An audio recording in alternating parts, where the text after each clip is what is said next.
Chapter 2. "Dixie dog," Maira called delightedly. The truck driver looked up with a grin. He leaned against his engine with an air of practiced nonchalance. "That's what they call me, whether I want them to or not," he added. Maira stepped forward and pulled the man into a hug. He laughed and slapped her on the back in return.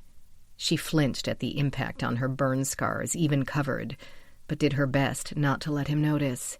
"It's so good to see you again," she said. "Likewise," Dixie said. "You look good. I'm glad they gave you some R&R after all that wildness 6 months ago.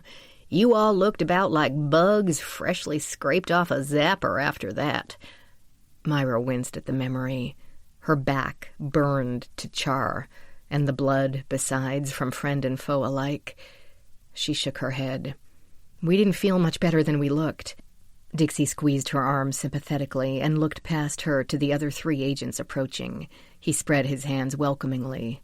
"Please, please come forward and make yourselves comfortable aboard the finest engine that has ever graced these highways and byways." Leo gave him a quick nod. "Dixie?" He climbed aboard with no more than that. "He's still like to talk your ear off, I see," Dixie noted cheerfully.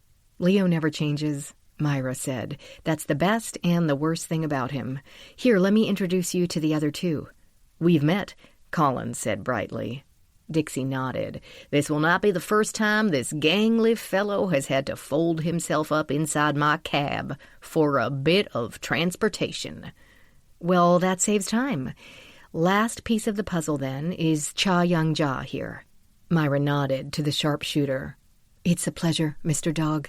There seems to be quite a history here," Young-ja said pleasantly.